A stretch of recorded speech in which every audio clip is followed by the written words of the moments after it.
বললেন রব্বি আদখিলনি মুদখালা সিদকিন ওয়া আখরিজনি মুখরাজা সিদকিন ওয়াজআল লি মিন লাদুনকা সুলতানান নাসীরা। আয় আল্লাহ, সত্যের সাথে আমাকে প্রবেশ করাও, সত্যের সাথে আমাকে বের করো, আর তোমার পক্ষ থেকে সুলতানে নসীর আমাকে দান করো। দুনিয়ার সমস্ত মুফাসসিরিনে কেরাম একমত, সুলতানে নাসির এর অর্থ হলো রাষ্ট্র ক্ষমতা। সুবহানাল্লাহ বলেন। আল্লাহ তুমি আমারে রাষ্ট্র ক্ষমতা দান করো। আল্লাহ শিখায় দিলেন, কারণ রাষ্ট্র ক্ষমতা হাতে না পেলে আল্লাহর আইনকে কার্যকরী করা যায় না, ঠিক কিনা? রাজ্য চলে রাজার চালে, রাজা যেমন হয় রাজ্য তেমন চলে। নিচের পানি উপরে যায় না, উপরের পানি নিচে আসে। কাজে রাষ্ট্রে যদি ইসলাম থাকে, রাষ্ট্রীয় ক্ষমতায় যারা থাকেন ওনারা যদি ইসলাম ভালোবাসে, তাহলে এই ইসলাম সর্বত্র ছড়িয়ে পড়ে। আর যদি রাষ্ট্র ক্ষমতায় যারা থাকে তারা যদি ইসলাম বরদাস্ত করতে না পারে, তাহলে ইসলাম সেই দেশে।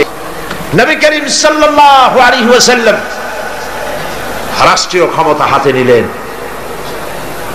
কোরআনের আইন চালু হয়ে গেল, চুরি বন্ধ হলো, ডাকাতি বন্ধ হলো, জিনা বন্ধ হয়ে গেল। আল্লাহর নবী বললেন খায়রুল কুরুনি কারনি, সর্বশ্রেষ্ঠ যুগ আমার যুগ, সোনার যুগ। মানুষের খাওয়ার অভাব নাই, পড়ার অভাব নাই। প্রেসিডেন্ট 12.5 লক্ষ বর্গ মাইল এলাকা তো নবীজি নিজেই রাষ্ট্র রেখে গেছেন। আজকে ওমর রাদিয়াল্লাহু তাআলা আনহু রাষ্ট্রপ্রধান। সুবহানাল্লাহ কবেন না? উট চড়াইতো, মেষ চড়াইতেন যিনি, আজকে তিনি রাষ্ট্রপ্রধান। অর্ধেকটা পৃথিবীর প্রেসিডেন্ট। একটার পর একটা রাজ্য জয় হচ্ছে। রোম সম্রাট তার বর্ষিয়ান গোয়েন্দা বিভাগের প্রধান তাকে পাঠায় দিল, দেখো তো অবস্থা তো কাহিল মনে হয়, ক্রমেই যেভাবে রাষ্ট্র দখল হচ্ছে ইসলামের হাতে, কবে না জানি আমার রোমও চলে যায়, কবে না জানি আশেপাশের দেশগুলিও চলে যায়। দেখে আসো ওমরের সিংহাসনটা কেমন, সেনাবাহিনী কেমন, তার স্বাস্থ্য কেমন, লোকটা কেমন। দেখো, গোয়েন্দা বিভাগের প্রধান গেলেন কারে দেখতে? ওমর রাদিয়াল্লাহু তাআলা। মদিনায় অনেকদিন হাঁটে আসছে না কিসে আসছে আল্লাহই জানে, তখনকার যে পদ্ধতি ছিল ওইভাবে আসছে। আয়েশা মদিনায় ঢুকে জিজ্ঞেস করছে আইনা মালিকুকুম, তোমাদের রাষ্ট্রপ্রধান, তোমাদের রাজা কই? সাহাবায়ে কেরাম জবাব দিলেন আমাদের জন্য কোনো রাজা হয় না, বাল্লানা আমির, আমাদের জন্য একজন আমির হন। সে আমির হচ্ছেন ওমরে ফারুক রাদিয়াল্লাহু তাআলা আনহু। গোয়েন্দা বিভাগের প্রধান বললেন আমি তার সঙ্গে দেখা করতে চাই, তার সিংহাসন কই?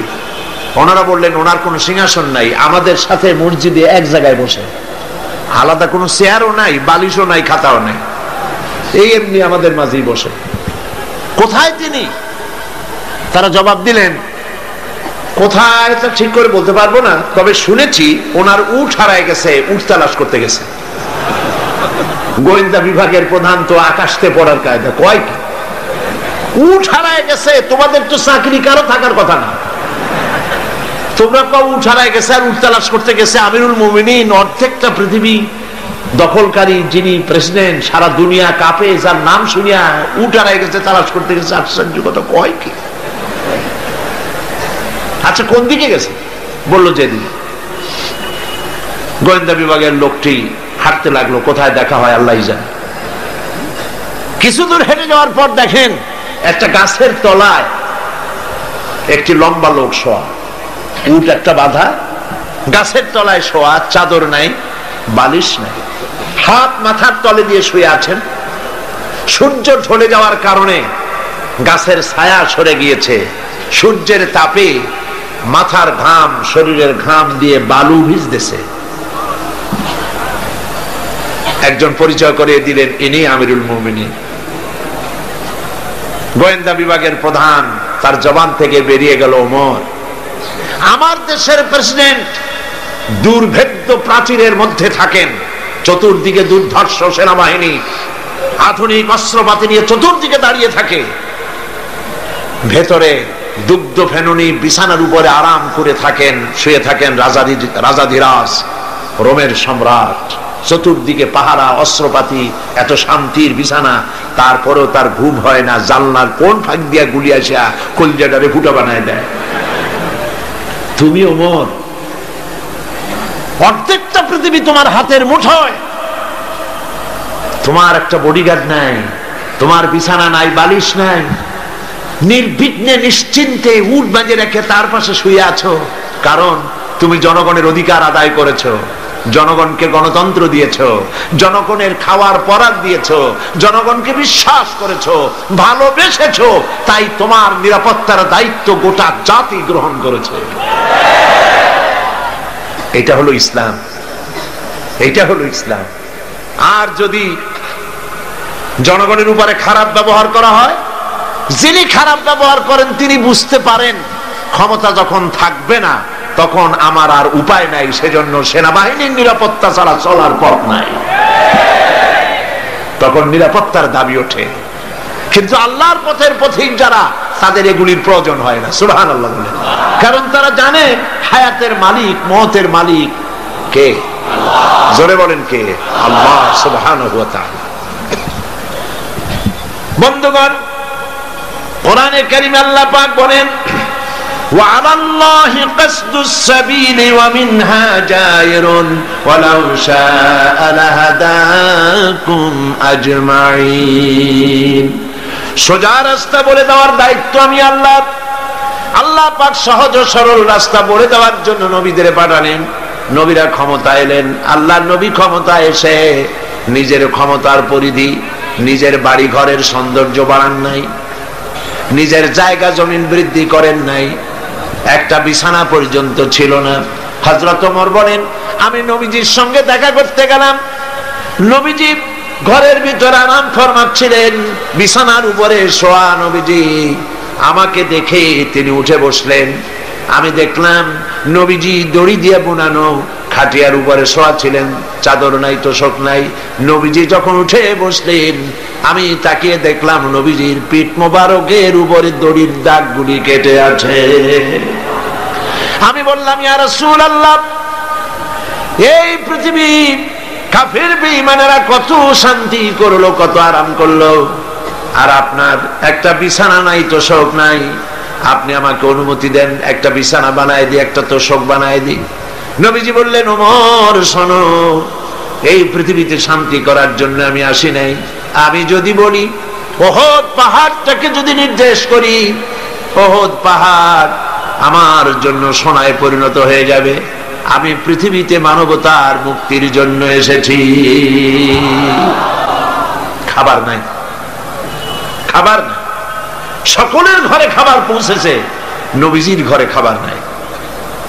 হযরত আয়েশা রাদিয়াল্লাহু তাআলা আনহা বলেছেন, মাসের পর মাস, দিনের পর দিন নয়, মাসের পর মাস চলে গেছে, নবীজির ঘরে চুলায় আগুন জ্বলে নাই। একটু খেজুর, একটু পানি, এগুলি খেয়ে কোন রকম আমরা জীবিকা নির্বাহ করেছি। একবার এক ইহুদি মসজিদে নববীর ভিতরে পেশাব করে দিয়েছিল।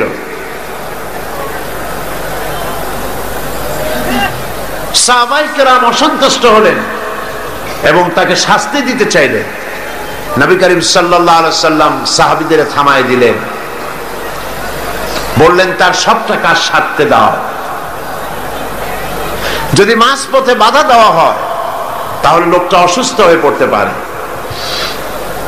যখন কাজ শেষ হয়েছে, পেশাব শেষ হয়ে গিয়েছে, নবী করিম সাল্লাল্লাহু আলাইহি ওয়াসাল্লাম তাকে ডাকলেন এবং বললেন, তুমি যে কাজটি করেছো তুমি জানো এটা কোন কোন জায়গা?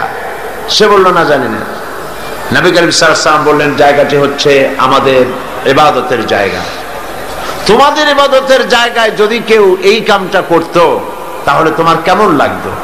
খবরদার, ভবিষ্যতে কখনো তুমি এই মসজিদের ভিতরে, উপাসনালয়ের মধ্যে, ইবাদতের জায়গার মধ্যে এই কামটা করবা না। ইহুদি বলল, আমি মনে করেছিলাম আপনি বুঝি বাদশাহ, রাজা বাদশাদের মতো। আমি যে অপরাধ করেছি এই অপরাধের শাস্তি তো হতে পারত, আপনার হুকুম দেওয়া লাগতো না, চোখের ইশারায় আমার মাথা মাটিতে এক গড়াগড়ি করত। আপনি তা করেন নাই, উত্তম ব্যবহার দিয়ে আমাকে বুঝাই দিয়েছেন, আমার বুঝতে মোটেও কষ্ট হয় নাই। আপনি আল্লাহ পাকের নবী, আমি আর কাফের ইহুদি রইলাম না, আমিও মুসলমান হয়ে গেলাম। লা ইলাহা ইল্লাল্লাহু মুহাম্মাদুর রাসূলুল্লাহ। নবী করিম সাল্লাল্লাহু আলাইহি সাল্লাম সাহাবীদের দিকে তাকায় বললেন, ইন্নাকুম বুইসতুম মুয়াসসিরিন, তোমাদেরকে আল্লাহ পাক সহজ করার জন্য পাঠিয়েছেন, কঠিন করার জন্য পাঠান নাই। মানুষকে সহজ করো, বিষয়টি সহজ করে বুঝাও, মানুষকে ভালোবাসো। দ্বীন ওয়ান নাসিহা, দ্বীন হলো কল্যাণ কামনা করা, ভালোবাসা। নবী করিম সাল্লাল্লাহু আলাইহি সাল্লামকে আল্লাহ পাক পাঠালেন, দায়িত্ব দিলেন তাকে দ্বীন বোঝাবার, তাওহীদ বোঝাবার, মানুষকে আখিরাত বুঝাবার, রিসালাত বুঝাবার, এই দুনিয়াকে কিভাবে পরিচালনা করবে সেই কথাগুলি বুঝাবার জন্য নবী করিম সাল্লাল্লাহু আলাইহি সাল্লাম মানুষকে বলেছেন, মানুষকে বুঝাইছেন। আল্লাহর নবী, তার কাছে দলিল ছিল কোরআন, কোরআন দিয়ে তিনি মানুষকে বুঝাইছেন, এক আল্লাহর গোলামি করো, যিনি আকাশ সৃষ্টি করেছেন, জমিন সৃষ্টি করেছেন, তোমাদেরকেও সৃষ্টি করেছেন, তিনি ছাড়া কোনো ইলাহা নাই। ইলাহা ইল্লাল্লাহু মুহাম্মাদুর রাসূলুল্লাহ। কোনো ইলাহা নাই, কোনো আইন দাতা নাই, বিধান দাতা নাই আল্লাহ ছাড়া। এক আল্লাহর গোলামি করো। খেতে দেওয়ার মালিক তিনি, পড়তে দেওয়ার মালিক তিনি, হায়াতের মালিক তিনি, মওতের মালিক তিনি। বলুন, হায়াতের মালিক কে? সবাই বলেন, মওতের মালিক কে? খেতে দেওয়ার মালিক কে? কষ্ট থেকে মুক্তি দেওয়ার মালিক কে? বিপদ থেকে বাঁচাবার মালিক কে? হাসাবার মালিক কে? কাঁদাবার মালিক কে?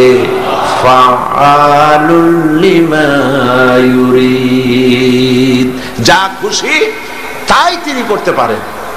এই জিনিসগুলি যারা মুসলমান তাদের বোঝা উচিত। মুসলমানেরা না বুঝেই আল্লাহ পাকের সঙ্গে শিরক করে, আল্লাহ পাকের সঙ্গে অংশীদার স্থাপন করে।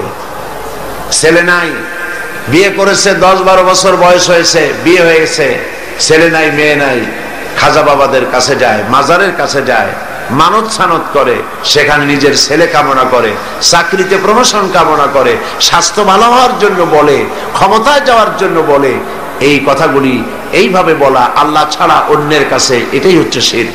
এই শিরক থেকে মুক্ত করার জন্য নবী করিম সাল্লাল্লাহু আলাইহি সাল্লাম মানুষকে বুঝাইছেন। আমরা কি সেই শিরক মুক্ত হতে পেরেছি? আমরা মুক্ত হতে পারিনি। আমাদের ভিতরে বহু মুসলমান আছে যারা নামাজ পড়েন, রোজা রাখেন, কপালে দাগ পড়ে গেছে, তারপরেও সওয়াবের নিয়ত করে শিরক করেন। বলেন নাউযুবিল্লাহি মিন যালিক। বিশ্বাস করুন, কবরের কাছে গিয়ে, মাজারের কাছে গিয়ে কিয়ামত পর্যন্ত কানলেও কবরে যিনি শুয়ে আছেন তিনি আপনাকে কিচ্ছু দিতে পারবেন না। এই কথা কি মনে থাকবে? বলেন আপনারা, এই কথা কি মনে থাকবে? আল্লাহ মনে রাখার তৌফিক দিন। আল্লাহ পাক সহ্য করেন না, শিরককে বরদাস্ত করেন না। বহুবার আমি একথা এখানে আলোচনা করেছি, ওলামা হাজারাত কথা আলোচনা করেছেন। কোথায়? চট্টগ্রাম থেকে, খুলনা থেকে, যশোর থেকে বাস ভাড়া করে শাহজালাল রহমতুল্লাহ আলাইহির মাজার, শাহপরান রহমতুল্লাহ আলাইহির মাজারে এসে সিন্নি দেওয়া, টাকা দেওয়া, পয়সা দেওয়া, মান্নত করা, সেজদা দেওয়া হারাম, জায়েজ নয়। আবার এখান থেকে যাচ্ছে চট্টগ্রামে, সেখান থেকে আসতেছে এখানে, এখান থেকে যাচ্ছে আজমিরে, সেখান থেকে যাচ্ছে বাগদাদে। নাউযুবিল্লাহি মিন যালিক। কোথায় যাও? আল্লাহ সব, আল্লাহ পাক দেখছেন। আল্লাহকে সেজদা দাও। যদি কোনো অসুবিধা হয়, ফাইযা ফারাগতা ফানসাব ওয়া ইলা রাব্বিকা ফারগাব। আল্লাহ পাক বলেছেন, তুমি যখন অসহায় পড়বে, তুমি যদি অসহায়ত্ব ফিল করো, যখন তুমি খালি হাত হয়ে যাবে, দাঁড়িয়ে যাও আর তোমার প্রভুর, তোমার রবকে বিনয়ের সঙ্গে ডাকো, তাকে সেজদা দাও। বিপদ হয়েছে, মসজিদে চলে যান। শুনতেছেন আপনারা? বিপদ হয়েছে, মসজিদে চলে যান, কাজায়ে হাজাত 2 রাকাত নামাজ পড়েন, আল্লাহকে সেজদা দেন, চোখের পানি ফেলেন। 50,000 বছর শাহজালালের মাজারে গিয়া চান্দা দিয়া, পয়সা দিয়া, গজাল মাসরে মুড়ি খাওয়া যা না হবে, এক সেজদায় আল্লাহ তাই করে দেবেন। শাহজালাল রহমতুল্লাহ আলাইহি আল্লাহর ওলি, আল্লাহর মাহবুব বান্দা, তিনি মাখলুক আর আল্লাহ হচ্ছেন খালিক। আল্লাহ কি? খালিক। আল্লাহর ওলি, আল্লাহর মাহবুব বান্দা, তার মাকামে তিনি আছেন। আপনি জিয়ারতে যাবেন, সূরা ফাতিহা পড়ুন, সূরা ইখলাস পড়েন, সিন্নি দেওয়ার দরকার নেই, দোয়া করে আসেন। কিছু পাবেন না, দিতে যাবেন, সূরা ফাতিহা পড়ুন, সূরা ইখলাস পড়ুন, দরুদ শরীফ পড়ুন, দোয়া করুন, নিজের জন্য করুন, কিন্তু ওনার কাছে কিছু চাবেন না। আপনারা কথা বুঝতেছেন? আল্লাহর কাছে বলেন, আল্লাহ পাক আমারে নামাজি বানাও, দিনদার বানাও, আমার ইমানদার বানাও। হযরত শাহজালাল তোমার বান্দা, আমিও তোমার বান্দা। হযরত শাহজালাল যে আমল করে তোমার কুরবাত হাসিল করেছেন, আমাকেও তোমাকে সেইভাবে আমাকে আমল করার তৌফিক দান করে দাও। কতই না ভালো হতো এইরকম দোয়া করলে। এই দোয়াগুলি করেন, একটু চিন্তা করেন। আপনি যাচ্ছেন হযরত খাজা মুঈন চিশতি রহমাতুল্লাহ আলাইহির মাজারে, যাচ্ছেন বাগদাদে, আপনি বাংলা ভাষায় গিয়ে বলতেছেন, খাজা বাবা আমি আসছি, আমার তো ছেলে পেলে নাই, আমার একটা ছেলে পেলে দেন। উনি তো বাংলা জানি, তা আপনার এই কইয়া লাভটা কি? তারপরে উনি ও কবরের মধ্যে আছে, চেতনা আছে না ঘুমায় আছে, না উনি কোথায় আছে আপনি কি তা জানেন? বলেন জানেন? তো খামাখেটা করে লাভটা কি? কমন সেন্সের, কমন বাদ দিয়া শুধু সেন্সও যদি থাকে তো তাই দিয়ে চিন্তা করে লাভটা কি? কোন লাভ নাই। লাভ হচ্ছে আল্লাহকে সেজদা করুন, মানত করবেন, আল্লাহর নামে মানত করুন। এই কথাগুলি নবী করিম সাল্লাল্লাহু আলাইহি ওয়াসাল্লাম বুঝাইছেন। হাতের তৈরি করা এই সমস্ত আসনাম, এগুলির সামনে মাথা নত করে কোনো লাভ নাই। এক আল্লাহর সামনে মাথা নত করো, একটা সেজদা জীবনের জন্য কাফি হয়ে যেতে পারে, আল্লাহ পাক যদি খুশি হয়ে যায়। শায়ের খুব সুন্দর করে বলেছেন, পড় গিয়া জিস পর নজর बंदा को मौला कर दिया, पड़ गया जिस पर नजर बंदा को मौला कर दिया, आ गया जिस नाम में जोश कतरा को दरिया कर दिया। আল্লাহ রাব্বুল আলামিনের রহমতের নজর যদি কোনো গোলামের উপরে পড়ে, গোলাম কৃতদাস স্লেভ, কোন গোলামের প্রতি যদি আল্লাহর রহমতের নজর পড়ে যায়, গোলাম বাদশা হয়ে যায়। কি চিন্তা করেন আপনারা? কি চিন্তা করছেন? গোলামের প্রতি দৃষ্টি পড়লে গোলাম বাদশা হয়। এক ফোঁটা পানির উপরে রহমতের নজর পড়লে পানি ফোঁটা প্রশান্ত মহাসাগর হয়ে যায়।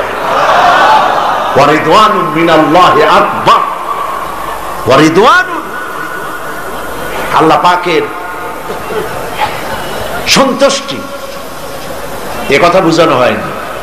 ওয়ারিদওয়ানুন সামান্যতম আল্লাহ পাকের সামান্যতম সন্তুষ্টি আকবার, আকাশ এবং জমিনের চাইতে অনেক অনেক অনেক বেশি। আল্লাহ পাককে খুশি করুন, আর আল্লাহ পাক খুশি হবেন শিরক থেকে বাঁচলে পরে। কলিজার মধ্যে এই কথা পাথরের মতো শক্ত করে জমায়ে নেন।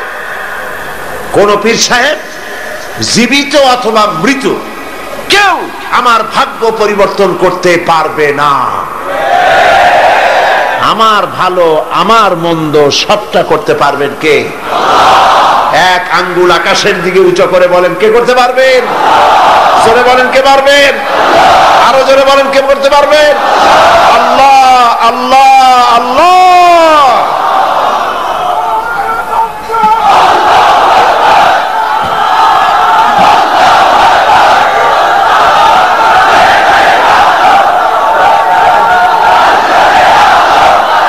প্রিয় ভাই সব, বাস্তব আমরা বহুত করেছি, আপনারা বহুত শুনেছেন, কিন্তু কিসমত ভালো হবে না যতক্ষণ পর্যন্ত এই শিরক থেকে আমরা বাঁচতে না পারবো।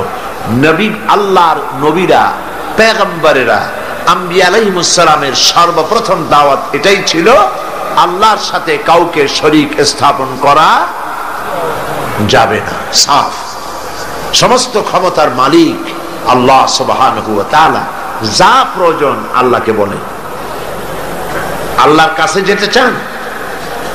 আমি জবাব চাচ্ছি, আল্লাহর কাছে যেতে চান? সবাই চান?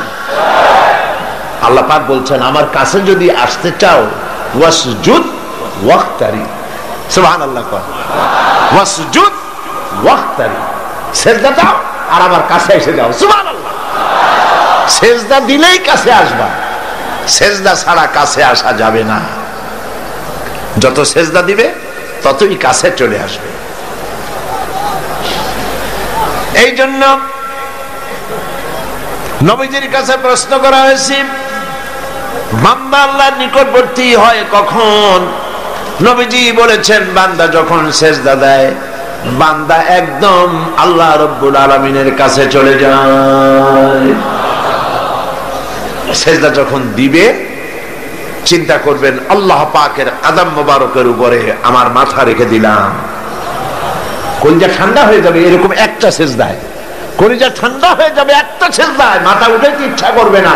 যদি এই খেয়াল করতে পারেন যে আমার মাথা, আমি আমার আল্লাহ, আমার রব, আকাশ এবং জমিনের মালিক আল্লাহ পাকের পায়ের উপরে আমার মাথাকে ছেড়ে দিলাম। এটি হচ্ছে সিজদার ধরন। শিরক থেকে বাঁচতে হবে, এটাই নবীদের দাওয়াত ছিল। আল্লাহ পাক বলছেন, সোজা রাস্তা বলে দেওয়ার, ও আলাল্লাহি কাসদুস সাবিল, সোজা রাস্তা বলে দেওয়ার দায়িত্ব আমার। এ হলো সেই সোজা রাস্তা, যেই রাস্তায় আল্লাহরে পাওয়া যাবে। নবীজি মক্কা নগরীতে 13টি বছর নবুয়ত পাওয়ার পর 13টি বছর ধরে এই দাওয়াতগুলি দিয়েছিলেন। তাই স্বার্থবাদীরা সহ্য করতে পারে নাই বলি নবীকে মারধর করেছিল। নবীজি তিনি বলেন নাই,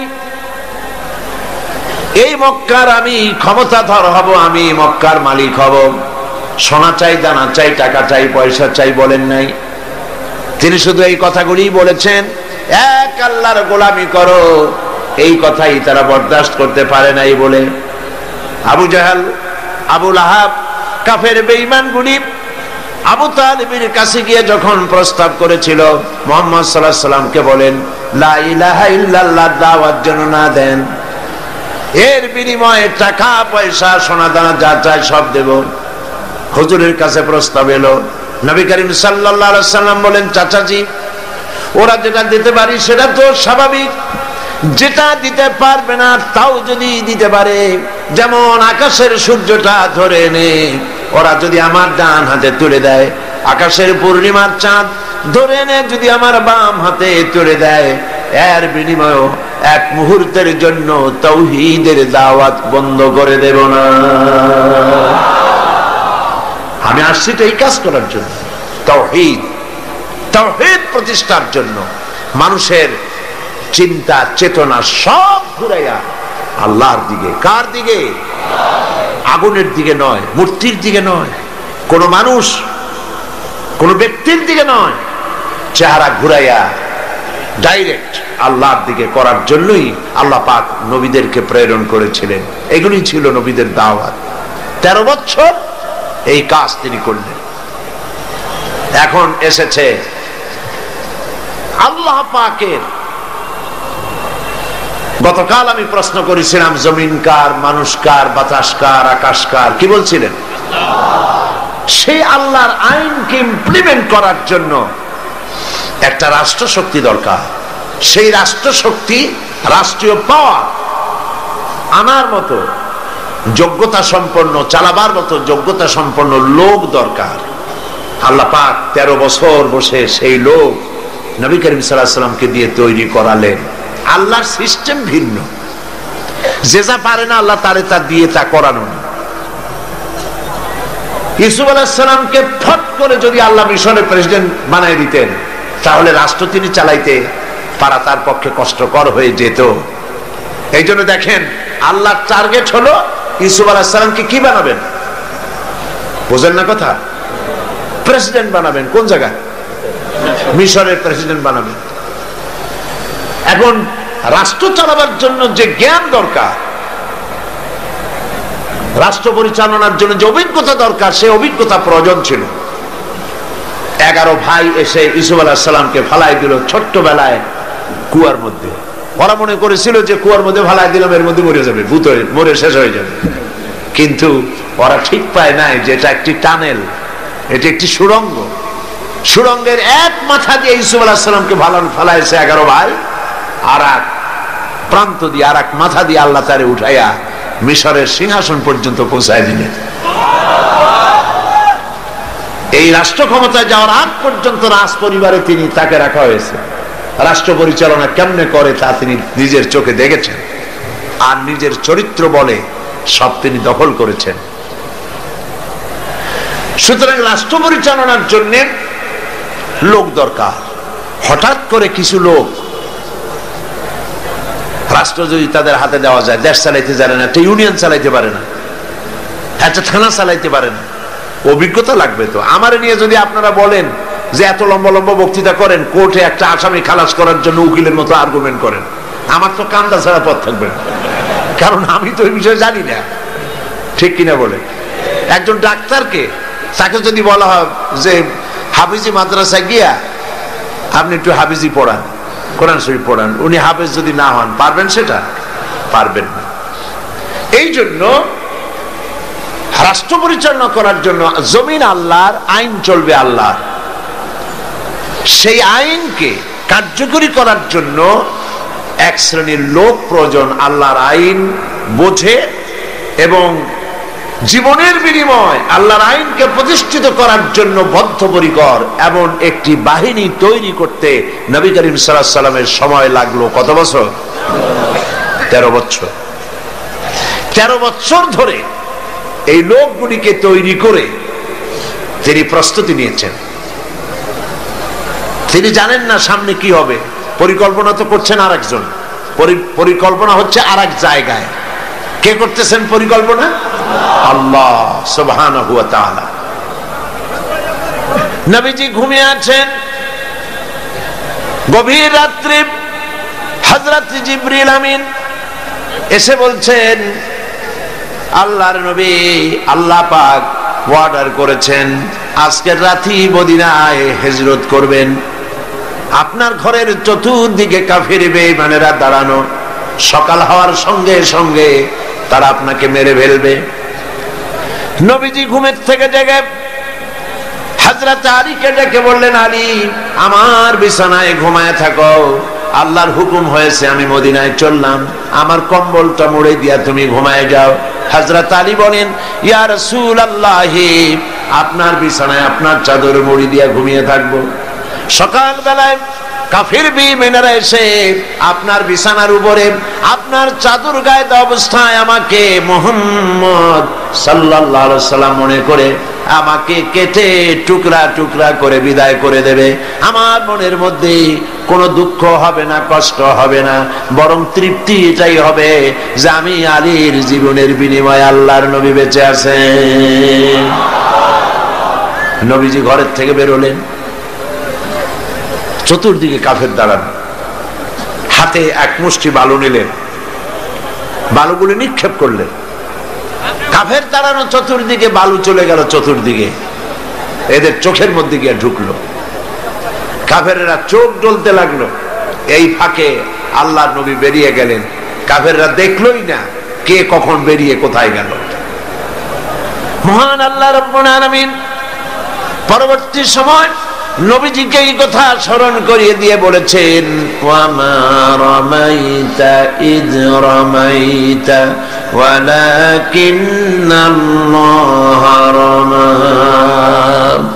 আপনি নিক্ষেপ করেন নাই যখন আপনি নিক্ষেপ করেছিলেন, আপনি শুধু বালুগুলো ছেড়ে দিয়েছিলেন, আর ওই বালুগুলো ঘরের চতুর্দিকে কাফেরদের চোখে পৌঁছাবার দায়িত্ব নিয়েছিল আল্লাহর কুদরত। নবীজি বেরিয়ে আসলেন, কাবা শরীফের দিকে বারবার তাকাচ্ছিলেন, আর চোখ থেকে পানি দর দর করে পড়তেছিল। বুখারী শরীফের হাদিসে এসেছে, নবীজি কাঁদতেছিলেন আর বলতেছিলেন, হে কাবা, বড় আশা ছিল তোমার খেদমত করব, তোমার পাশে থাকব, কিন্তু তোমার নিষ্ঠুর সন্তানেরা তোমার পাশে আমারে থাকতে দিল না। নবীজি হযরতে আবু বকর রাদিয়াল্লাহু তাআলা আনহুর বাড়ি গিয়ে যখন দরজায় নক করেছেন, আবু বকর বলে দরজা খুলে গেল, লাব্বাইকা ওয়া সাদাইকা বলে। হুজুর প্রশ্ন করলেন, আবু বকর, এত রাত্রে একটা ডাকেই ঘুম ভেঙে গেল তোমার, তুমি কি ঘুমাও নাই?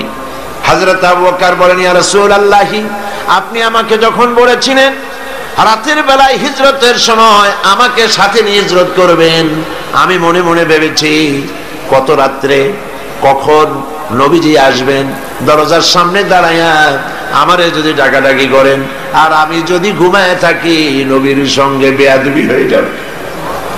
আমি এই কথা মনে করে বিছানার উপরে আরাম করে না ঘুমায়া আপনার গলার আওয়াজ শোনার জন্য এই দরজার সঙ্গে পিঠ লাগাইয়া দাঁড়াইয়া দাঁড়াইয়া ঘুমাচ্ছিলাম। হযরতে আবু বকর রাদিয়াল্লাহু তাআলা আনহুকে সঙ্গে করে নিয়ে নবীজি মিসফালার ভিতর দিয়া মদিনার রাস্তা ছেড়ে উল্টা দিকে গেলেন, মিসফালার ভিতর দিয়া জাবালে কেদোয়ার উপর দিয়া জাবালে সুর গিয়া পৌঁছলেন। ফজরের রক্ত হয়ে গেল, ভেতরে নিয়ে আশ্রয় নিলেন গুহার মধ্যে। কাফেরেরা সকালবেলা এলো, একজন বলে ভিতরে আছে আর একজন বলে নাই। হযরত আবু বকর বলছেন, ইয়া রাসূলুল্লাহ, ধরা পড়ে গেছে, বাঁচার আর উপায় নাই। আল্লাহর নবী তখন কি বলেছিলেন কোরআন শরীফে আল্লাহ পাক তার শোনায় দিয়েছেন। নবীজি বললেন, ইয ক্বালা লিসাহিবিহি লা তাহজান ইন্নাল্লাহা মা'ানা। আল্লাহ পাক কোরআন শরীফের কথা উঠাই দিলেন। ইয ক্বালা লিসাহিবিহি, তিনি তার বন্ধুকে ডেকে বললেন, হে আমার সাথী, লা তাহজান, ভয় পাইও না, আমরা মাইনরিটি নই, আমরাই মেজরিটি, আল্লাহ আমাদের সাথে আছেন। সুবহানাল্লাহ। কিসের ভয়? সারা দুনিয়া যদি একদিকে চলে যায় আর ইমানদার মুসলমানেরা যদি একদিকে থাকে, কাফেরদের হাজারো চক্রান্ত, লাখো চক্রান্ত কোনো কাজে আসবে না আল্লাহ যদি সাথে থাকে। নবী করিম সাল্লাল্লাহু আলাইহি ওয়াসাল্লাম এই ময়দান থেকে মদিনা মুনাওয়ারার দিকে চললেন, আর কাফেরেরা ঘোষণা দিল, মুহাম্মদ সাল্লাল্লাহু আলাইহি ওয়াসাল্লামকে কেউ যদি জীবিত অথবা মৃত অবস্থায় ধরে দিতে পারে 100 লাল উট তাকে পুরস্কার দেওয়া হবে। সুরাকা 100 লাল উট পাওয়ার লোভে বলল, এই কাম আমিই পারবো। খুঁজতে খুঁজতে মুহাম্মদ সাল্লাল্লাহু আলাইহি ওয়াসাল্লামকে মরুভূমির মধ্যে সে পেয়ে গেল। যেই না ধরতে যাবে কাছাকাছি গেছে, সুরাকার ঘোড়ার পা মাটির মধ্যে দেবে গিয়েছে। নবী করিম সাল্লাল্লাহু আলাইহি ওয়াসাল্লাম পিছনের দিকে তাকালেন। সুরাকা বলল, আমি মাপ চাই। হুজুর বললেন, মাপ করলাম, ফিরে যা। ঘোড়ার পা উপরে উঠে আসলো। যখনই উপরে উঠে আসছে, সুরাকা চিন্তা করলো 100 লাল উট। আবার পিছনে ছুটেছে ধরার জন্য, আবার কাছাকাছি যখন গেছে, 4টা ঠ্যাং ডুবে গেছে মাটির মধ্যে। বলছে, মুহাম্মদ সাল্লাল্লাহু আলাইহি ওয়াসাল্লাম, মাপ চাই, ভুল করেছি, মাফ করে দাও। হুজুর ফিরে তাকিয়ে বললেন, দিলা করে ফিরে যা।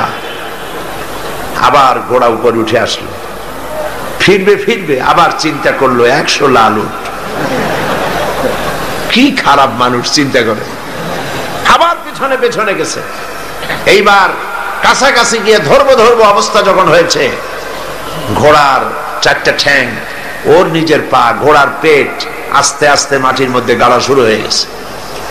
বলছে, মুহাম্মদ সাল্লাল্লাহু আলাইহি ওয়াসাল্লাম, ক্ষমা চাই, আমারে মাফ করে দেন। নবীজি বললেন, মাফ করে দিলাম।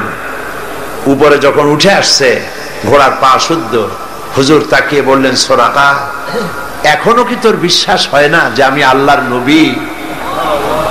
সুবহানাল্লাহ। সুরাকা বলছে, আমি আপনাকে ছেড়ে দিলাম, ধরবো না, তবে এই যে ধরলাম না সেজন্য কিছু দেবেন না? কি চিন্তা করেন। আর নবী কত বড় রহমতের নবী, সুবহানাল্লাহ।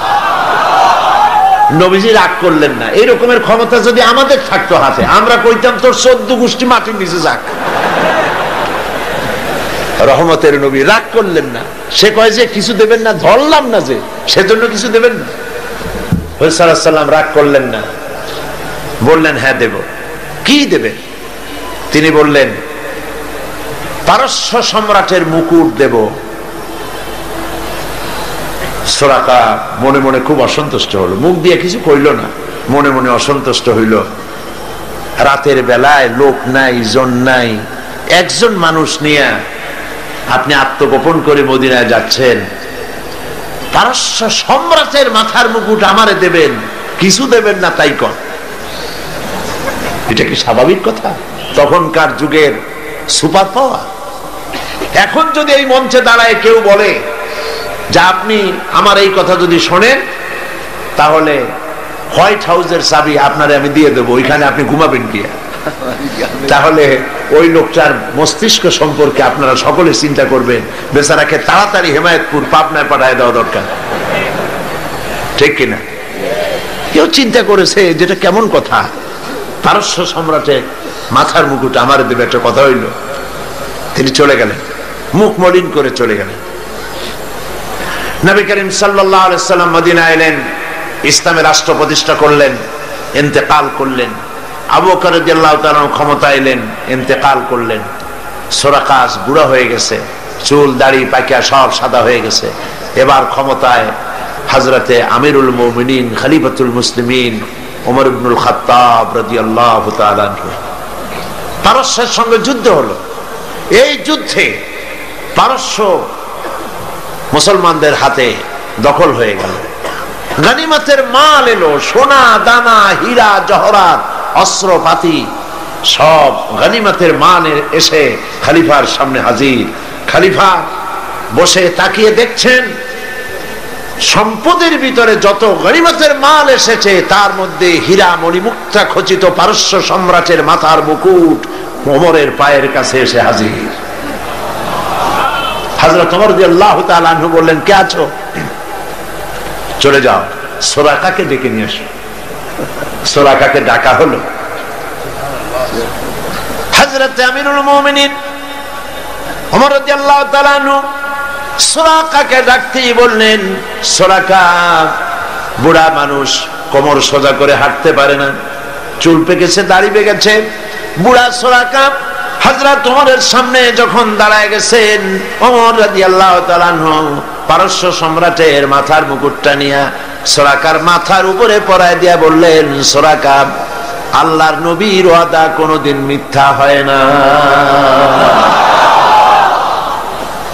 কোরআনে কারীমের মধ্যে আল্লাহ পাক এই পৃথিবীর বুকে যারা আরামের টাটকা সুখগুলি, আরামগুলি যারা বর্জন করে আল্লাহ রাব্বুল আলামিনকে বিশ্বাস করে যারা জীবন পরিচালনা করেছে, আল্লাহ পাক তাদের জন্য জান্নাত রেখেছেন এবং তাদের জন্য বলছেন, সাবিকু ইলা মাগফিরাতিম মির রাব্বিকুম ওয়া জান্নাতিন আরদুহা কাআরদিস সামাই ওয়াল আরদ উইদ্দাত লিল্লাযীনা আমানু বিল্লাহি ওয়া রাসূলিহি। আল্লাহ পাক বলেন, প্রতিযোগিতা করো আল্লাহর মাগফিরাত কামনার জন্য আর জান্নাতে যাওয়ার জন্য প্রতিযোগিতা করো, আল্লাহর রহমত পাওয়ার জন্য সৎ কাজের প্রতিযোগিতা করো, তাহলে আল্লাহ রাব্বুল আলামিন তোমাদেরকে ক্ষমা করবেন আর তোমাদের জন্য এমন জান্নাত দিবেন যেই জান্নাত আকাশের বিশালতার, জমিনের বিশালতার মতো। এই বিরাট জান্নাত তোমাদেরকে দিবেন। এই জান্নাত চিরস্থায়ী সুখ এবং শান্তি জায়গা হবে। মাসালুল জান্নাতিল্লাতী উইদাল মুত্তাকুন ফিহা আনহারুম মিন মাইন গায়রি আসিলিন ওয়া আনহারুম মিন লাবানিন লাম ইয়াতাগায়্যার তা'আমুহু। আল্লাহ পাক বলছেন জান্নাত আল্লাহ পাক ওয়াদা করেছেন মুত্তাকিদের জন্য। আল্লাহ পাক জান্নাত দিবেন, যে জান্নাতের ভেতরে রয়েছে মধুর প্রস্রবণ, রয়েছে দুধের প্রস্রবণ, রয়েছে সেখানে স্বচ্ছ পানীয় পানির প্রস্রবণ রয়েছে। এই সুন্দর জান্নাত, ঝর্ণা ধারা আল্লাহ পাক সৃষ্টি করেছেন, বাগ বাগিচা দিয়ে ভরে রেখেছেন জান্নাত। সেই জান্নাতে জান্নাত হবে এয়ার কন্ডিশন, রৌদ্রের তাপ হবে না সেখানে, রৌদ্রের খরতাপ হবে না সেখানে, ঠান্ডার প্রচন্ডতা থাকবে না। কিরকম হবে জায়গাটা? আল্লাহ পাক বলছেন মুত্তাকিনা আলাল আরাইকি লা ইয়ারাউনা ফিহা শামসান ওয়ালা জামহারিরা ওয়া দানিয়াতান আলাইহিম যিলালুহা ওয়া দুল্লিলাত কুতুফুহা তাদলিলা। আল্লাহ পাক এমন জান্নাত রেখেছেন, সেই আল্লাহ পাক সেই জান্নাতের ভিতরে জান্নাতীরা ঠেস লাগায়া মুখোমুখি অবস্থায় তারা সেখানে বসবে, আর জান্নাতীদের মনের মধ্যে কোনো দুঃখ থাকবে না, পেরেশানি থাকবে না। পৃথিবীতে মানুষের দুঃখ থাকে, পেরেশানি থাকে, সেখানে কোনো দুঃখ আর পেরেশানি থাকবে না। সেই জায়গাটা হবে শীতাতপ নিয়ন্ত্রিত, না শীত না গরম, চির বসন্ত বিরাজ করবে। জান্নাতীরা সেখানে থাকবে। এই সুন্দর জান্নাত আল্লাহ পাক রেখেছেন মুত্তাকিদের জন্য। সুবহানাল্লাহ। কাফেরদের জন্য জান্নাত হবে, জাহান্নাম হবে চিরকাল। খালিদিনা ফিহা আবাদান, চিরকাল কাফেরেরা জাহান্নামে থাকবে। সর্বশেষ যে ব্যক্তি জাহান্নাম থেকে মুক্তি লাভ করবে তাকে আল্লাহ পাক বলবেন, ফেরেশতাদেরকে বলবেন, আমার ফেরেশতারা আমার এই বান্দাকে জান্নাত এবং জাহান্নামের মাঝখানে রেখে দাও। জান্নাত এবং জাহান্নামের মাঝখানে লোকটি যখন থাকার জায়গা পাবে, সে জান্নাতের দিকে তাকায়া দেখবে আর কাঁদতে থাকবে। আল্লাহ পাক জিজ্ঞেস করবেন, বান্দারে যুগের পর যুগ ধরে জাহান্নামে কেঁদেছো, আমি রব্বুল আলামিন জাহান্নাম মাফ করে দিয়া জান্নাত জাহান্নামের মাঝখানে রেখে দিয়েছি, আযাব থেকে তো বেঁচে গেছো, এখন কাঁদো কেন? লোকটি বলবে, রব্বুল আলামিন কান্দি এই কারণে, জাহান্নাম থেকে মাফ করেছো, তোমার শুকরিয়া আদায় করি। জান্নাত তো আমার কপালে নাই, কিসমতে নাই, কিন্তু জান্নাত আমি এখান থেকে দেখতে পাচ্ছি। জান্নাতের সুঘ্রাণ আমার নাকে আসতেছে, কপালে নাই যাওয়ার। আমি কাঁদি এই জন্য, তুমি যদি মেহেরবানি করে আমাকে জান্নাতের দরজার কাছে একটু দাঁড় করায় দিতা, প্রাণ ভরে তোমার জান্নাতের দৃশ্যটা একটু দেখতাম। আল্লাহ পাক তার আরজি পূরণ করবেন, বলবেন যাও, ফেরেশতাদের বলবেন এর জান্নাতের দরজার কাছে দাঁড় করায় দাও। জান্নাতের দরজার কাছে দাঁড়িয়ে লোকটি আবার কান্না শুরু করবে। আল্লাহ পাক প্রশ্ন করবেন, এবার কান্দো কেন? লোকটি বলবে, রব্বুল আলামিন কান্দি এই কারণে, জান্নাতের এই দরজায় দাঁড়ায়া জান্নাতের অফুরন্ত নেয়ামত কিছুই ভালো করে দেখা যায় না, শুধু অল্প জায়গা দেখি। যদি তুমি আমারে দয়া করে জান্নাতের মাঝখানে দাঁড় করায় দিতা, চতুর্দিকে তাকায়া তাকায়া দেখা কলিজারে ঠান্ডা বানাইতাম। তবে আমি ওয়াদা করি, জান্নাতের কোন নাজ নেয়ামত, কোন ফল আমি খাবো না, ধরবো না, সইব না। একটুখানি মেহেরবানি করে মাঝখানে দাঁড় করায় দাও, জানদারে ঠান্ডা করি। আল্লাহ রাব্বুল আলামিন ফেরেশতাদের বলবেন, আমার এই বান্দারে জান্নাতের মাঝখানে দাঁড় করাইয়া দে। আল্লাহর নবী বলেন, জান্নাতের মাঝখানে দাঁড়িয়ে লোকটি আগের চাইতে আরো জোরে চিৎকার মেরে কাঁদতে থাকবে। আল্লাহ পাক বলবেন, বান্দারে কি হলো তোর? দরজার কাছে আসতে চাইছিলে, আইনা দিলাম। আবার এবার মাঝখানে আসতে চাইছো, তাও এনে দিয়েছি। আবার কান্দো কেন? লোকটি বলবে, রব্বুল আলামিন এবার কান্দি এই জন্যে, তুমি যখন দয়া করে একটিবার জান্নাতের মাঝখানে এনে আমাকে দাঁড় করায় দিয়েছো, তুমি রহমান রহিম গফুরুর রহিম, এই জান্নাত থেকে আবার আর বাইর করে দিও না। আল্লাহ রাব্বুল আলামিন বলবেন, ও আমার বান্দারে, আমার এই জান্নাত তোর খুব পছন্দ হয়েছে নাকি? লোকটি বলবে, রব্বুল আলামিন কলিজা ঠান্ডা হয়ে গেছে, ভাবতেও পারি না এই জান্নাত এত সুন্দর। আল্লাহ পাক বলবেন, বান্দারে, এরকম একটি নয়, দুইটা নয়, তোর জন্য আমি 10টা জান্নাত এরকম রিজার্ভ করে রাখছি। সুবহানাল্লাহ। আল্লাহ পাককে ভয় করে পৃথিবীর সমস্ত পাপ থেকে যারা নিজেকে রক্ষা করবে, আল্লাহ তাদের জন্য এই জান্নাত রেখে দিয়েছেন। সুবহানাল্লাহ। সেই জান্নাতের রিসিপশন আপনারা আন্দাজ করতে পারবেন না, রিসিপশন কারে কয়। কি এর প্রধানমন্ত্রী আর প্রেসিডেন্ট, 4-5টা পুলিশ আর আর্মি আসে একটা ফট করে সেলুট মারলো, বাস শেষ হয়ে গেল, এরকম না। জান্নাতীদেরকে রিসিপশন দেওয়া হবে। জান্নাতীরা যখন আল্লাহর হুকুমে জান্নাতের দিকে যেতে লাগবে, আর যখন জান্নাতের কাছে চলে যাবে, আল্লাহ রাব্বুল আলামিন শোনায় দিচ্ছেন, হাত্তা ইযা জাউহা ফুতিহাত আবওয়াবুহা ওয়া ক্বালা লাহুম খাজানাতুহা সালামুন আলাইকুম তিবতুম ফাদখুলুহা খালিদিন। সুবহানাল্লাহ।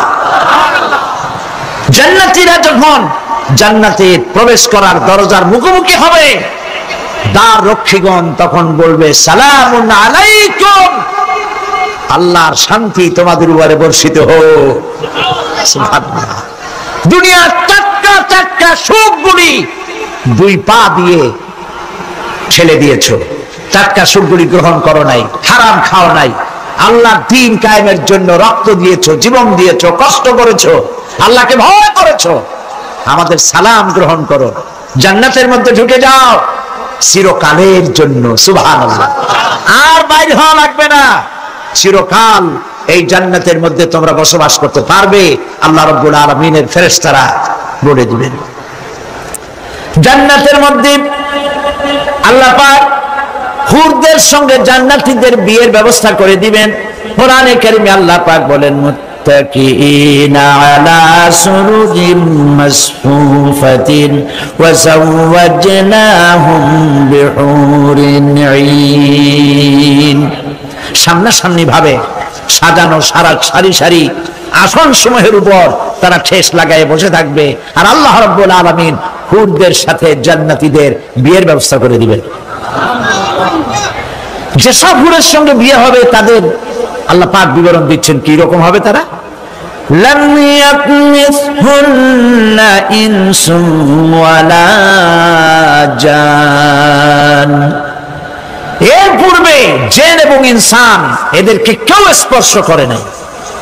কিরকম তারা? কাআন্নাহুন্নাল ইয়াকুতু ওয়াল মারজান, যেমন ঝিনুকের ভিতরে মণিমুক্তা থাকে, এইভাবে আল্লাহ পাক তাদেরকে পবিত্র করে রেখে দিয়েছেন। আমার প্রিয় ভাইরা, আল্লাহ রাব্বুল আলামিন কোরআনে কারীমের ভিতরে বলেছেন, ফাবিআইয়ি আলা'i রাব্বিকুমা তুকাযযিবান।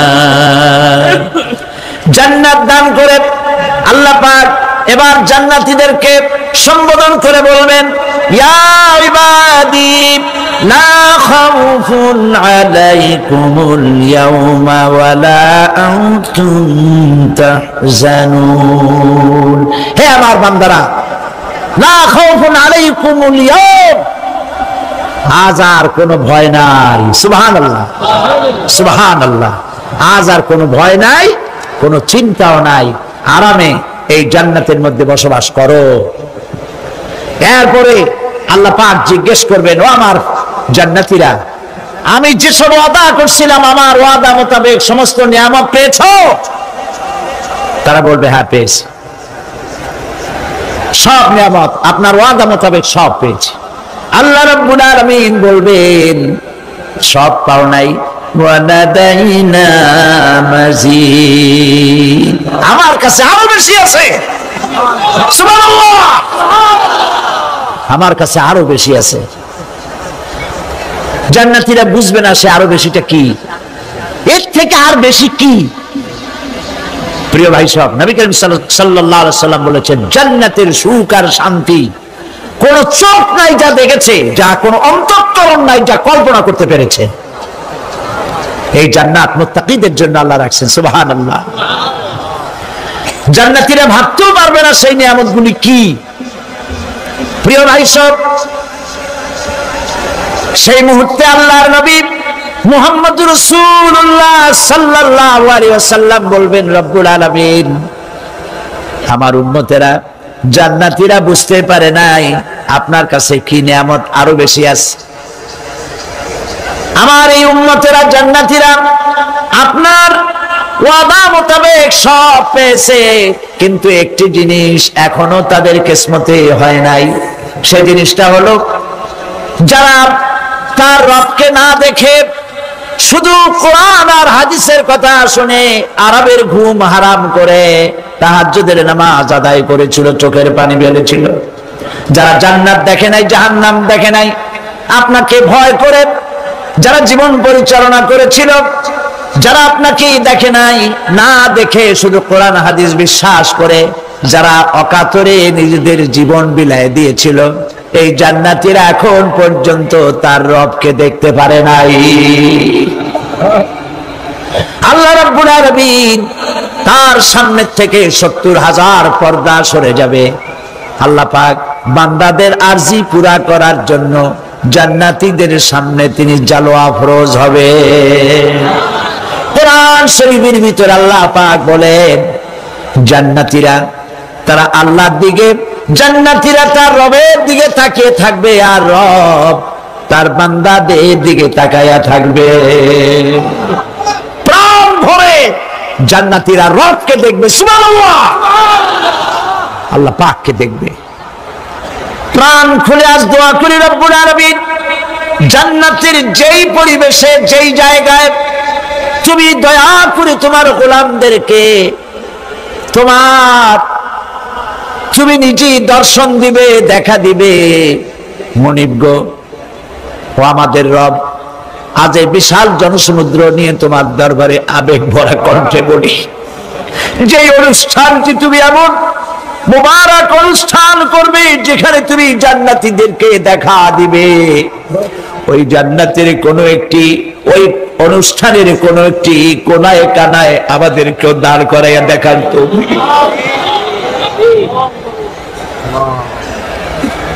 প্রিয় ভাই সব, আল্লাহ রাব্বুল আলামিন মানুষের সামনে এত সব নিয়ামত রেখেছেন, এই জান্নাত দান করবেন। এরপরে আল্লাহ রাব্বুল আলামিন কোরআনে কারীমের মধ্যে বলেছেন, রব্বিস সামাওয়াতি ওয়াল আরদি ওয়া মা বাইনাহুমার রাহমানি লা ইয়ামলিকুনা মিনহু খিতাবা। এসব পুরস্কার রয়েছে তোমাদের সেই রবের পক্ষ থেকে যিনি আকাশ আর জমিনের মালিক। সুবহানাল্লাহ বলবেন না? যার সামনে কথা বলার ক্ষমতা কারো হবে না। এটি একটি মারাত্মক কথা। কিয়ামতের দিন আল্লাহর দরবারে কেউ কথা বলতে পারবে না আল্লাহর নির্দেশ ছাড়া। একটি আকীদা পরিষ্কার করে নিয়ে যান আপনাদের, সে আকীদাটা এভাবে পরিষ্কার করুন, কোন পীর সাহেব, কোন খাজা বাবা, কোন মাওলানা, কোন মুহাদ্দিস, কোন বুজুর্গ আপনাকে সুপারিশ করতে পারবে না যদি না আল্লাহ পাক তাকে কথা বলার তৌফিক না দেন। মনে থাকবে এটা। আয়াতুল কুরসির ভিতরে আমরা পড়ি, মান যাল্লাযী ইয়াশফাউ ইনদাহু ইল্লা বিইযনিহি। আল্লাহ পাক বলেছেন কিয়ামতের দিন আল্লাহর দরবারে কার সাহস আছে কথা বলতে পারে?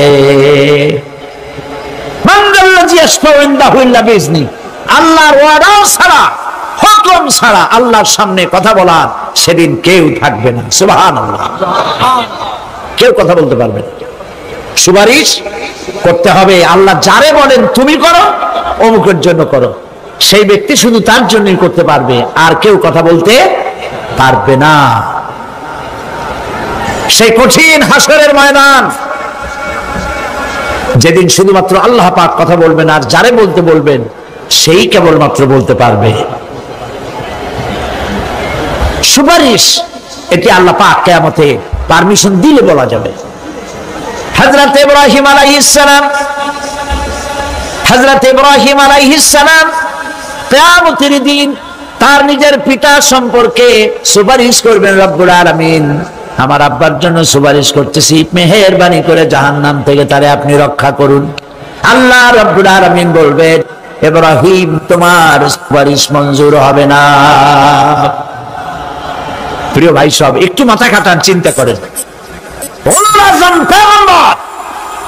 জাতির পিতা কে? জাতির পিতা চিল্লায় বলুন, কলিজা সাফ করে ফেলুন। মুসলমানদের জাতির পিতা হাবিজ হাবিজ কেউ হতে পারে না।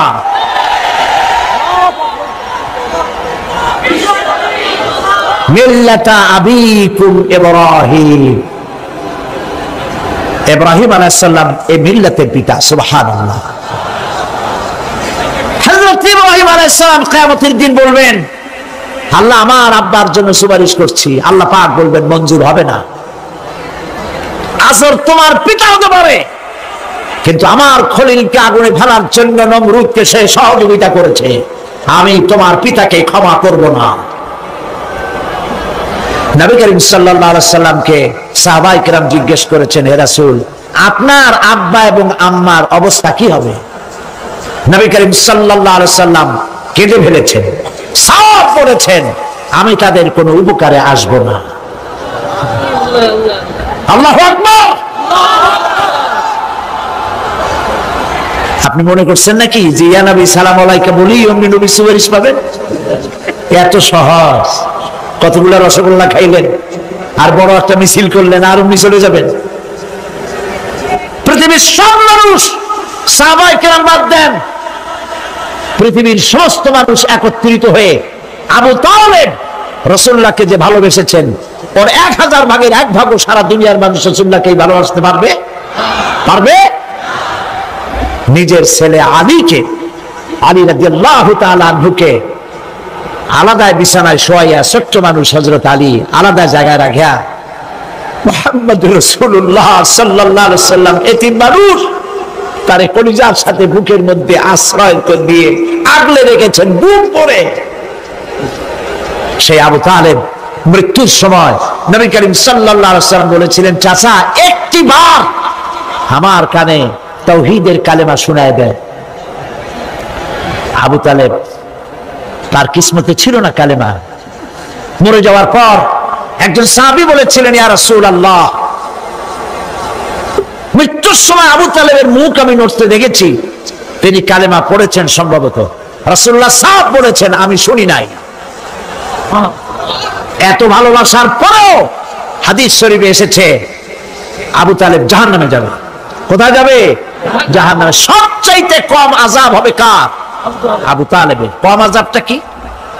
হাদিস শরীফে এসেছে কম আযাব হলো জাহান্নামের আগুন দিয়ে এক জোড়া জুতা তৈরি করে আবু তালেবের পায়ে পরিয়ে দেওয়া হবে।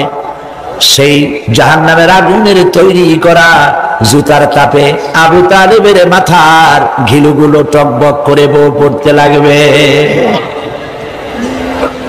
এত ভালোবেসে যদি কিয়ামতের উপায় না হয়, আপনি ইয়া নবী সালাম আলাইকা, ইয়া রাসূল সালাম আলাইকা, আর কতগুলো জিলাপি খাইলেন, বড় একটা মিছিল করলেন।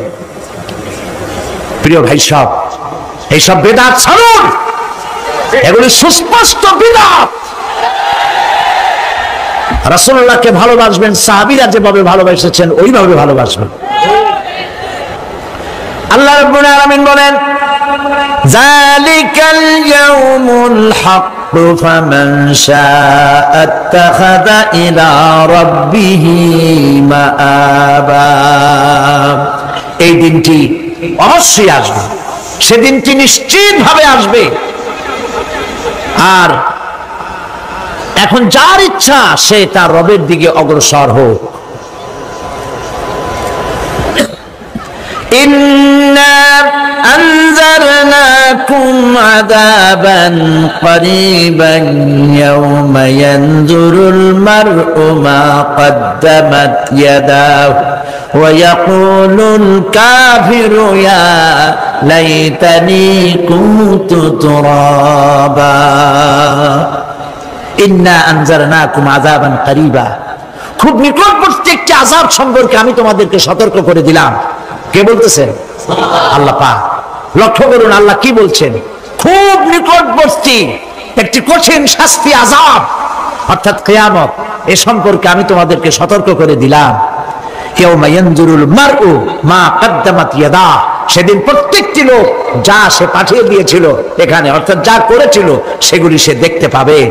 আর তখন ওয়ায়াকুলুল কাফিরু ইয়া লাইতানি কুনতু তুরাবা, সেই কিয়ামতের ময়দানে অবস্থা দেখে কাফেররা বলবে, আহারে মানুষ না হইয়া যদি মাটি হইয়া যেতাম, যদি মাটি হতাম, যদি মানুষ না হয়ে না জন্মাতাম, আজ এই হাসরের ময়দানে এইখানে এই বিচারের মুখোমুখি হতাম না, মাটি হইলে বরং অনেক ভালো হতো। এই পৃথিবীতে আমরা এসেছি, চলে যাব, যাওয়ার আগে এই কোরআন একটি বিশাল জনগোষ্ঠী এমন বানাতে চেয়েছে যে জনগোষ্ঠী এই কোরআন দিয়ে একটি বিশাল সমাজ গড়বে, রাষ্ট্র গড়বে, এমন রাষ্ট্র গড়বে যেই রাষ্ট্রে দুঃখ থাকবে না, অশান্তি থাকবে না, যেখানে সুখ থাকবে, সমৃদ্ধি থাকবে, আর কিয়ামতের দিন আল্লাহর জান্নাতে তারা চলে যাবে। তেমন একটি সমাজকে আমরা চাই। সবাই বলেন সেরকম একটি সমাজকে আমরা চাই।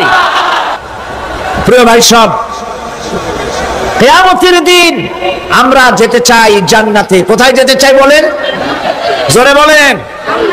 এই জান্নাতে যাওয়ার জন্য, এই জান্নাতে যাওয়ার জন্য দুইটা কাজ করতে হবে। কয়টা কাজ? আল্লাহ রাব্বুল আলামিন বলেন, ফামান কানা ইয়ারজু লিকাআ রাব্বিহি ফালইয়ামাল আমালান সালিহান ওয়া লা ইউশরিক বিইবাদাতি রাব্বিহি আহাদা। আল্লাহ পাক বলেন, যে বাজারা আমার সঙ্গে দেখা করতে চায় কিয়ামতে, দুইটা কাজ করা লাগবে। বলেন কয়টা কাজ? একটা হলো নেক আমল। কি আমল বলেন? নেক আমল। নেক আমল কারে বলে? নেক আমল করতে হলে আবার দুইটা শর্ত লাগে। এক নম্বরে কাজটা করতে হবে আল্লাহরে খুশি করার জন্য। কারে খুশি করার জন্য? একটা মাদ্রাসা বানাইছি যাতে লোকেরা বলে যে বড় একটা মাদ্রাসা বানাইছেন, এই জন্য মাদ্রাসা বানাবেন, মসজিদ বানাবেন, হসপিটাল বানাবেন, যা কিছু করেন নিয়ত হবে আল্লাহকে খুশি করা। নিয়ত হবে কারে খুশি করা? আল্লাহ পাককে খুশি করা। এই হলো নেক আমলের প্রথম শর্ত, কাজ হবে আল্লাহকে খুশি করার জন্য। দুই নম্বরে কাজটি হতে হবে সুন্নতে নববী সাল্লাল্লাহু আলাইহি ওয়াসাল্লামের উপরে।